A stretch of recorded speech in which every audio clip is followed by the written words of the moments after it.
Lorsque je suis venu vers toi, Samaritain, j'étais couverte honte, tu m'as tendu la main. Tu m'as accueilli avec dignité. J'avais le ventre vide et tu m'as donné du pain pour me nourrir. Tu m'as rassasié, tu m'as donné de quoi me désaltérer. Jésus. Gloire à Dieu. Nous continuerons tout à l'heure à parler avec notre Père, à parler avec notre Dieu, à parler avec notre Seigneur, à parler avec notre Sauveur. Gloire à Dieu. Voilà, je vous invite à lire un psaume, le psaume 20 dans cette année nouvelle, dans le début de cette année. J'aimerais que nous puissions lire ce psaume, qui est comme un psaume à propos pour cette nouvelle année, que Dieu soit béni. Psaume 20, nous lisons ceci. Au chef des chantres, psaume de David, que l'Éternel t'exauce au jour de la détresse, que le nom du Dieu de Jacob te protège, que du sanctuaire il t'envoie du secours, que de Sion il te soutienne, qu'il se souvienne de toutes tes offrandes et qu'il agrée tes holocaustes, qu'il te donne ce que ton cœur désire. C'est formidable. Amen. Et qu'il accomplisse tous tes desseins. Nous nous réjouirons de ton salut. Nous lèverons l'étendard au nom de notre Dieu. L'Éternel exaucera tous tes vœux. Je sais déjà que l'Éternel sauve son oint. Il exaucera des cieux, de sa sainte demeure, par le secours puissant de sa droite. Ceux-ci s'appuient sur leurs chars, ceux-là sur leurs chevaux. Nous invoquons le nom de l'Éternel notre Dieu. Eux, ils plient et ils tombent. Nous tenons ferme et restons debout. Éternel, sauve le roi, qui nous exauce quand nous l'invoquons. Amen. Voilà ici, frères et sœurs et amis, un psaume à propos, en ce début d'année 2018, où chacun, à sa manière, va formuler différents vœux. Et c'est ce que nous allons entendre à plusieurs reprises, aux infos, dans les journaux, durant tout le mois de janvier, par les différents hommes d'État, sans oublier également la fameuse bise accompagnée du dicton « Bonne année » qui sera prononcé par des millions de personnes. Pour nous, c'est différent. Pour nous, c'est différent parce que pour nous, c'est un saint baiser. Gloire à Dieu, fraternel, avec sa bénédiction que nous échangeons selon la parole de notre Dieu. Qu'est-ce qu'un vœu? Qu'est-ce qu'un vœu? Un vœu, c'est un désir ardent. Un vœu, c'est une aspiration, c'est une attente, un souhait. Et nous pouvons dire que des souhaits, les hommes et les femmes en ont plein dans leur cœur, n'est-ce pas? Mais combien d'entre eux vont se réaliser dans cette nouvelle année? Bien souvent, la plupart des souhaits que les hommes formulent, y compris nos hommes d'État, restent sans résultat. Mais alors, quels sont les bons vœux qu'il nous faut désirer? Et surtout, que faut-il faire pour les voir véritablement se réaliser? Je voudrais dire tout d'abord que les bons vœux que nous devons désirer, voir se réaliser dans notre vie, doivent être des vœux qui contribuent au bien-être de notre être tout entier. Et pour connaître ce qui est bon pour notre vie, alors il nous faudra nous en référer encore, et oui, encore, dans cette année 2018, à la parole de notre Dieu. Amen. Laquelle nous indique clairement ce qui est bon, ce qui n'est pas bon également, pour notre vie tout entière. Et voilà pourquoi tous nos vœux doivent être en accord avec cette parole, car celui qui est capable d'exaucer tous les bons vœux, c'est l'Éternel. Et c'est ce que disait notre texte d'introduction, l'Éternel exaucera tous tes vœux. Mais à condition que ceci soit en conformité avec ce que Dieu nous propose de bon dans sa parole. Oui, l'Éternel exaucera tous tes vœux, dans la mesure où ceux-ci sont selon la volonté de notre Dieu pour notre vie. Et nous savons que la volonté de Dieu pour notre vie, elle est toujours bonne. Elle est toujours agréable. Et elle est toujours parfaite. Amen. Ce que veut dire aussi que certains souhaits dans notre cœur ne sont pas forcément bons pour notre vie. Et heureusement que certains d'entre eux ne se réalisent pas comme nous l'avions souhaité, heureusement. Par exemple, heureusement que Dieu n'a pas exaucé le souhait du prophète Élie. Lorsque celui-ci, à un moment difficile de sa vie, demandait à Dieu la mort pour sa vie sur cette terre, et c'est ce que nous rapporte le premier livre des Rois, au chapitre 19, verset 4, que je vous invite à lire avec moi. Pour lui, il alla dans le désert où, après une journée de marche, il s'assit sous un genêt et demanda la mort. Quel drôle de souhait. En disant, c'est assez.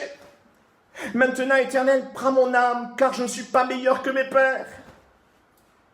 Nous remarquons ici l'homme de Dieu dans un extrême découragement, demander la mort à cause de la peur qui s'était emparée de sa vie et parce qu'il pensait également que Dieu en avait fini avec son service, ne se croyant plus à la hauteur pour l'œuvre que Dieu lui avait confiée. Alors il demande la mort. Il souhaite la mort. Mais heureusement que Dieu n'a pas exaucé son vœu. Car sa demande et sa prière n'étaient pas selon la volonté de Dieu. D'ailleurs, Dieu le lui prouvera dans le premier livre des Rois, au chapitre 19, verset 15, en lui rappelant que sa mission n'était pas encore terminée. L'Éternel lui dit, va, reprends ton chemin. Par le chemin, par le désert jusqu'à Damas. Et quand tu seras arrivé, tu oindras Hazaël pour roi de Syrie. Tu oindras aussi Jéhu, fils de Nimshi, pour roi d'Israël. Et tu oindras Élisée, fils de Shaphat, d'Abel Méola, pour prophète à ta place. Remarquons ici que sa mission n'était pas terminée. Non, la mission d'Élie n'était pas terminée, mais Dieu avait préparé des œuvres d'avance afin qu'il les accomplisse par la puissance de son esprit. Donc heureusement que Dieu n'a pas exaucé son vœu lorsqu'il a demandé la mort. Et que dire de Job? Que dire de Job, qui lui aussi, comme Élie, souhaitait la mort à cause des différentes épreuves et maladies qu'il endura. C'est le vœu qu'il exprima dans son livre au chapitre 3, verset 11. « Pourquoi ne suis-je pas mort dans le ventre de ma mère ?» dira-t-il. « Pourquoi n'ai-je pas expiré au sortir de ses entrailles ? Pourquoi ai-je trouvé des genoux pour me recevoir et des mamelles pour m'allaiter ? Je serai couché maintenant, je serai tranquille, je dormirai, je me reposerai. » Quel drôle de vœu aussi.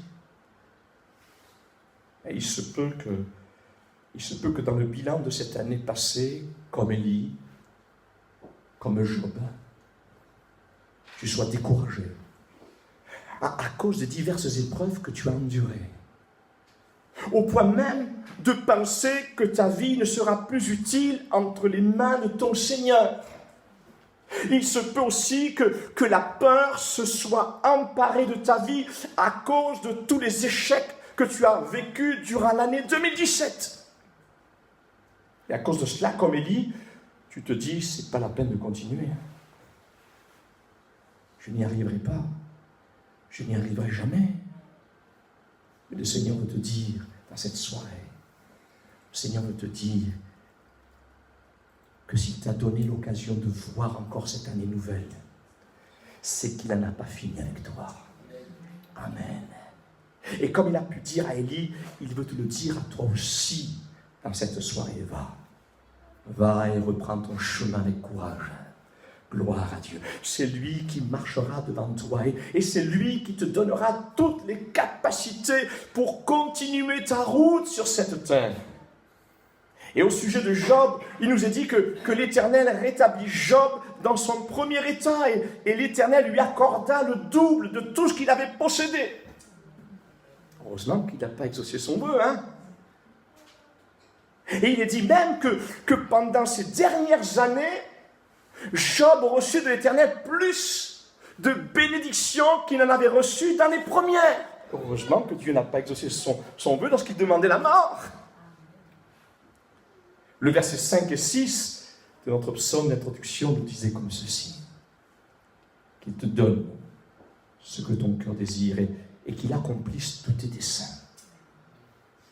Nous nous réjouirons de ton salut. Nous lèverons l'étendard au nom de notre Dieu. L'Éternel exaucera tous tes vœux.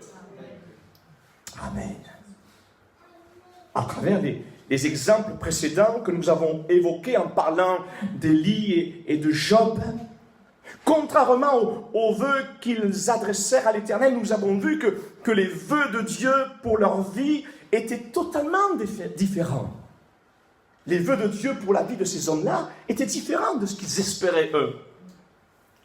Ainsi en est-il pour nous aussi, frères et sœurs, dans cette année nouvelle. Le vœu de Dieu, c'est de nous bénir. Dans le domaine physique, moral et spirituel. Oui, l'Éternel a pour nous des projets de paix et non de malheur afin de nous sauver et de nous donner un avenir plein d'espérance.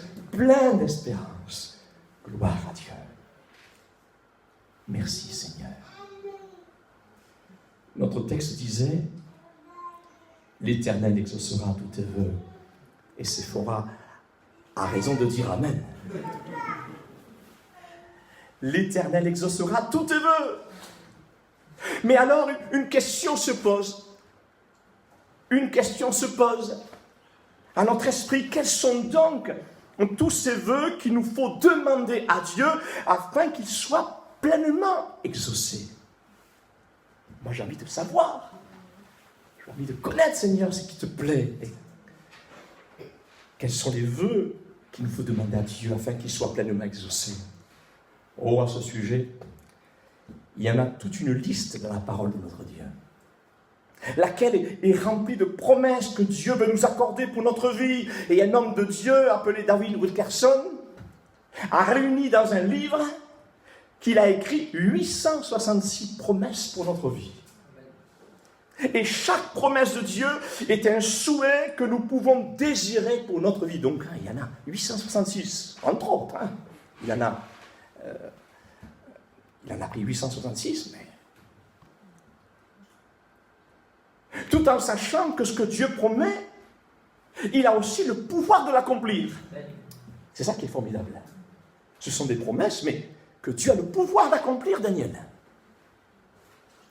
Car il n'est pas un homme pour nous mentir et se repentir de ses promesses. Mais ce que sa bouche déclare pour notre vie, son bras tout-puissant est capable de l'accomplir. Amen. Et si quelquefois certaines de ces promesses semblent retardées, ne t'inquiète pas, Stéphane. Ne t'inquiète pas. Ne t'inquiète pas. Car elles vont s'accomplir certainement. Amen. L'Éternel exaucera tous tes vœux. Et pour ce soir, je citerai 4 vœux qui brûlent dans mon cœur et sûrement doivent brûler dans le vôtre. L'un des premiers vœux que je souhaite pour moi et ma maison dans cette nouvelle année, c'est celui d'aimer un peu plus notre Dieu, de tout notre cœur, de toute notre âme et de toute notre pensée. Ça, c'est mon premier vœu que j'ai de mon cœur, qui bouillonne dans mon cœur. Et voilà ici, je pense, un des premiers vœux duquel va découler toutes les bénédictions dont nous aurons besoin tout au long de cette année qui s'ouvre devant nous. Et selon l'Écriture, c'est un des vœux principaux que Dieu souhaite pour notre vie dans cette année 2018. Et c'est ce que soulignera l'Évangile selon Matthieu, chapitre 6, verset 31. Ne vous inquiétez donc point, et ne dites pas, que mangerons-nous? Que boirons-nous? De quoi serons-nous vêtus? Car toutes ces choses, ce sont les païens qui les recherchent. Votre Père Céleste sait que vous en avez besoin. Cherchez premièrement le royaume et la justice de Dieu. Et toutes ces choses vous seront données par-dessus. Amen. Le deuxième vœu que je souhaite pour ma propre vie, et je pense que c'est le désir de chaque enfant de Dieu véritablement né de Dieu. C'est de vivre tout au long de cette nouvelle année, par le Saint-Esprit. Cette parole de la première lettre de l'apôtre Jean, chapitre 3, verset 9, où il est dit ceci. Ça, c'est un vœu qui brûle aussi dans mon cœur. Quiconque est né de Dieu ne pratique pas le péché, ou ne demeure pas dans le péché, parce que la semence de Dieu demeure en lui et il ne peut pécher parce qu'il est né de Dieu. Voilà le deuxième vœu qui brûle dans mon cœur. Alors bien entendu, vivre loin du péché ne veut pas dire que si nous arrivait de trébucher, Dieu enverrait sur nous la foudre de son jugement sans remède, pas du tout. Car Dieu, dans son amour, a prévu pour tous les jours de notre vie le remède dans la grâce en Jésus-Christ. Et si nous reconnaissons nos péchés, Dieu est fidèle et juste, et par conséquent, il nous pardonnera nos péchés et nous purifiera de tout le mal que nous avons commis. Mais cela ne veut pas dire non plus qu'il nous faut prendre ce prétexte pour vivre selon les œuvres mauvaises de notre chair. Et c'est ce que soulignera la lettre de Paul aux Romains, chapitre 6, verset 15. Mais quoi? Allons-nous encore pécher sous prétexte que nous ne sommes pas sous le régime de la loi, mais sous celui de la grâce? Loin de là. Ne savez-vous pas qu'en vous mettant au service de quelqu'un comme des esclaves pour lui obéir, vous êtes effectivement les esclaves du maître à qui vous obéissez? Ou bien du péché qui entraîne la mort, ou bien de l'obéissance qui conduit à une vie juste. Mais Dieu soit loué. Si autrefois vous étiez des esclaves du péché, vous avez maintenant obéi de tout cœur à l'enseignement fondamental auquel vous avez été soumis, et à présent, affranchis du péché, vous êtes devenus esclaves de la justice. Je parle ici d'une manière très humaine, à cause de votre faiblesse naturelle, de même que vous avez offert autrefois les membres et les organes de votre corps en esclaves pour agir d'une manière immorale et qui ne respecte pas la loi de Dieu, offrez-les maintenant en esclave à la justice, pour devenir saints dans votre être et votre conduite. Amen. Oui, notre désir dans cette nouvelle année, c'est de vivre plus intensément, vous comme moi, selon le Saint-Esprit de Dieu, afin de ne pas obéir aux œuvres mauvaises de notre chair, lesquelles veulent toujours nous éloigner de la volonté de Dieu. Le troisième vœu qui bouillonne dans mon cœur, Jean-Pierre, pour cette année 2018 et pour les années à venir, si Dieu le permet, c'est celui de reconstruire un temple agréable à l'Éternel, où la parole de Dieu reprendra sa place dans toute son intégralité, dans des temps où nous avons l'impression que les murailles spirituelles de ce temple que nous formons en tant que corps de Christ sur cette terre, je parle ici de l'Église universelle, semblent être en divers endroits dans notre pays et ailleurs comme détruites et consumées par le feu. Et ce fut le vœu de Néhémie dans son livre au chapitre 2, verset 1, au mois de Nisan, la 20e année du roi Artaxerxès, je le prononce très mal, mais vous avez compris. Comme le vin était devant lui, je pris le vin et je l'offris au roi. Et jamais je n'avais paru triste en sa présence. Le roi me dit, mais pourquoi as-tu mauvais visage? Tu n'es pourtant pas malade. Ce ne peut être qu'un chagrin de cœur. Je fus saisi d'une grande crainte et je répondis au roi que le roi vive éternellement. Comment n'aurais-je pas mauvais visage lorsque la ville où sont les sépulcres de mes pères est détruite et que ses portes sont consumées par le feu, et le roi me dit, que demandes-tu? Je priai le Dieu des cieux, et je répondis au roi, si le roi le trouve bon, et si ton serviteur lui est agréable, envoie-moi en Juda, vers la ville des sépulcres de mes pères, pour que je la rebâtisse. Amen. Voilà ici, frères et sœurs, l'état de l'Église d'aujourd'hui en divers lieux. Et tout cela à cause de certains hommes de Dieu qui, comme le roi Sédécias, se sont révoltés contre la saine doctrine de l'Éternel, prenant ainsi leurs propres pensées pour les pensées de l'Éternel et leurs propres voix pour les voix de l'Éternel. Et c'est ce que nous lisons dans le deuxième livre des Chroniques, au chapitre 36, verset 11. Sédécias avait 21 ans lorsqu'il devint roi, et il régna 11 ans à Jérusalem. Il fit ce qui est mal aux yeux de l'Éternel, son Dieu, et il ne s'humilia point devant Jérémie, le prophète, qui lui parlait de la part de l'Éternel. Et tous les chefs des sacrificateurs et le peuple multiplièrent aussi les transgressions selon toutes les abominations des nations, et ils profanèrent la maison de l'Éternel qu'ils avaient sanctifiée à Jérusalem. Et l'Éternel, le Dieu de leur père, donna de bonheur à ses envoyés la mission de les avertir, car il voulait épargner son peuple et sa propre demeure. Mais ils se moquèrent des envoyés de Dieu. Ils méprisèrent ses paroles. Et ils se rayèrent de ses prophètes, jusqu'à ce que la colère de l'Éternel contre son peuple devint sans remède. Alors l'Éternel fit monter contre le roi des Chaldéens et tua par l'épée leurs jeunes gens dans la maison de leur sanctuaire, et il n'épargna ni le jeune homme, ni la jeune fille, ni le vieillard, ni l'homme aux cheveux blancs. Il livra tout entre ses mains. Nebuchadnezzar emporta à Babylone tous les ustensiles de la maison de Dieu, grands et petits, les trésors de la maison de l'Éternel et les trésors du roi et de ses chefs, et ils brûlèrent la maison de Dieu. Ils démolirent les murailles de Jérusalem, et ils livrèrent au feu tous ses palais et détruisirent tous les objets précieux.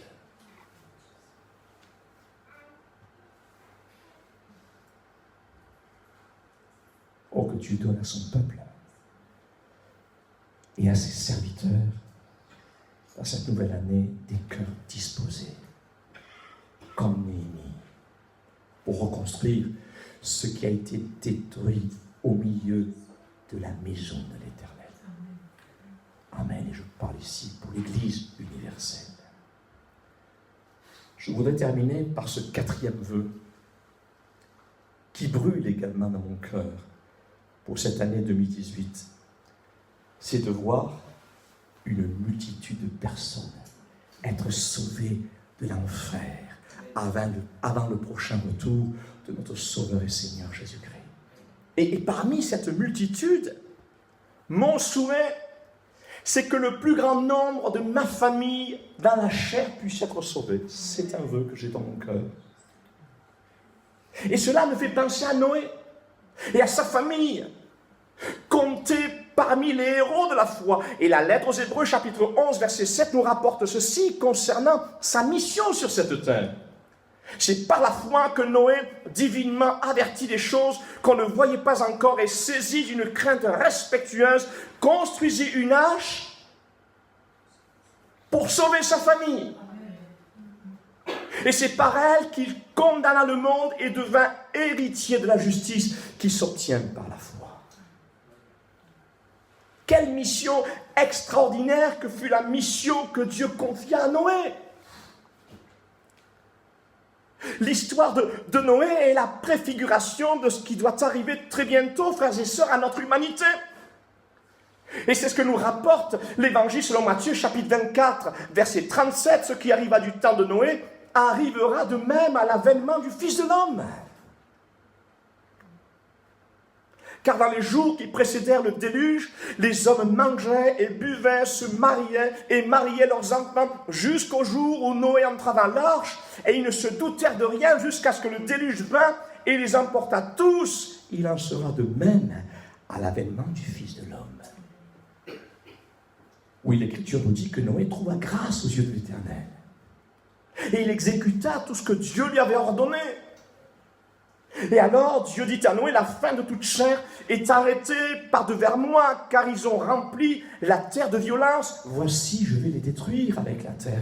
Et Noé entra dans l'arche avec ses fils, sa femme et les femmes de ses fils pour échapper aux eaux du déluge.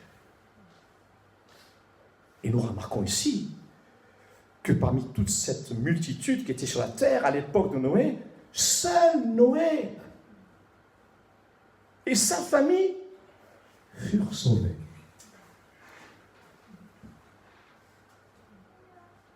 Terrible. Quelle tristesse. Pendant près de 120 ans, Noé n'a cessé d'avertir les hommes et les femmes de sa génération, mais ils ne l'écoutèrent pas, et c'est ce que nous rapporte le livre de la Genèse au chapitre 6, verset 3. Alors l'Éternel dit, mon esprit ne va pas lutter indéfiniment avec les hommes à cause de leurs fautes. Ce ne sont que des créatures terrestres. Je ne leur donne plus que 120 ans à vivre. Alors l'Éternel eut des regrets au sujet de l'homme qu'il avait fait sur la terre, et il en eut le cœur affligé. Et il dit alors, je supprimerai de la surface de la terre les hommes que j'ai créés. Non seulement les hommes, mais jusqu'aux animaux, jusqu'aux bêtes qui se meuvent à ras de terre, et jusqu'aux oiseaux du ciel, car je regrette de les avoir faits. Mais Noé obtint la faveur de l'Éternel. Pensez-vous que Noé a raté sa mission parce que les hommes ne l'écoutaient pas? Pas du tout. Pas du tout. Noé a bien rempli sa mission en avertissant les hommes et les femmes de la part de l'Éternel pendant près de 120 ans. On a de la marge encore, hein? Ainsi en est-il pour l'Église de Jésus-Christ. Dans ces temps de la fin, ne vous découragez pas. S'il n'y a que très peu de gens qui obéissent au Seigneur et à sa parole, le Seigneur nous a avertis à travers sa parole. Et c'est ce que disait notre texte que nous avons cité un peu plus haut dans l'Évangile selon Matthieu, chapitre 24, verset 37. Ce qui arriva du temps de Noé arrivera de même à l'avènement du Fils de l'homme. Car dans les jours qui précédèrent le déluge, les hommes mangeaient, buvaient, etc., etc. Mais vous avez remarqué que Noé prit soin de sa famille pour qu'il soit sauvé. Il nous est dit que Noé entra dans l'arche avec ses fils, sa femme et les femmes de ses fils pour échapper aux eaux du déluge. Et ainsi doit être également notre souhait dans ces temps de la fin. Nous voulons penser au salut de la multitude, mais nous voulons penser aussi au salut de nos familles. Amen. Car l'Écriture dira dans la première lettre de Paul à Timothée, chapitre 5, verset 8, que si quelqu'un n'a pas soin des siens, et principalement de ceux de sa famille, il a renié la foi, il est pire qu'un infidèle. Alors bien entendu, je parle pour ceux de nos familles qui acceptent le salut en Jésus-Christ. Car malheureusement, pas tous les membres de nos familles seront sauvés. Parce que certains d'entre eux ne voudront pas du salut de Dieu en Jésus-Christ. Et ce fut le cas dans ce même contexte de la fin des temps des deux gendres de Lot, lesquels ne voulurent pas écouter Lot pour sauver leur vie concernant la destruction de Sodome et Gomorrhe. Et c'est ce que nous lisons dans le livre de la Genèse au chapitre 19, verset 14.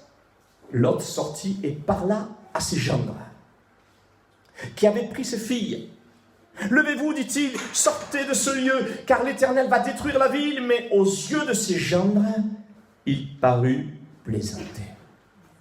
Et dès l'aube du jour, les anges insistèrent auprès de Lot en disant, lève-toi, prends ta femme et tes deux filles qui se trouvent ici, de peur que tu ne périsses dans la ruine de la ville. Et comme il tardait, les hommes le saisirent par la main, lui, sa femme et ses deux filles, car l'Éternel voulait l'épargner, et ils l'emmenèrent et le laissèrent hors de la ville. Nous remarquons ici, frères et sœurs, que les deux gendres de Lot n'écoutèrent point leur beau-père, et à cause de cela, ils périrent par le feu que Dieu envoya sur ces villes pour les détruire. Préfiguration, là aussi, de la destruction de notre terre qui s'opérera par le moyen du feu, comme le soulignera la deuxième lettre de Pierre, chapitre 3, verset 7. Quant à la terre et aux cieux actuels, ils sont réservés par cette même parole pour être livrés au feu. Ils sont gardés en vue du jugement où tous ceux qui n'ont aucun respect pour Dieu périront. Alors, ce qui m'a interpellé à travers ce texte, concernant les deux gendres de Lot, c'est que contrairement à Noé et à sa famille, il est dit qu'aux yeux de ces gendres, Lot parut plaisanter concernant l'annonce de la destruction de Sodome et Gomorrhe. Alors une question peut se poser, et je me la suis posée également. Est-ce que Lot avait simplement l'habitude de plaisanter lorsqu'il se retrouvait en famille au point que ses gendres le reconnaissaient comme tel? Ils le reconnaissaient comme un plaisantin. Ou bien, les deux gendres étaient-ils eux-mêmes des plaisantins et des moqueurs? Mais dans les deux cas, ce texte est là pour nous donner de réaliser l'importance du témoignage que nous devons avoir au milieu de nos familles et ainsi prendre soin avec sérieux du salut de chacun d'entre eux. Il nous est dit de Noé qu'il fut saisi d'une crainte respectueuse et construisit une arche pour sauver sa famille. Ainsi doit être notre attitude concernant les choses de Dieu, vis-à-vis de nos proches, afin que eux aussi puissent être saisis de cette crainte respectueuse concernant les choses de Dieu. Oui, nous ne voulons pas oublier que notre mission dans ces temps de la fin, c'est aussi de proclamer l'évangile de Jésus-Christ à nos familles, afin que le plus grand nombre soit sauvé. Amen. Je vous invite à la prière.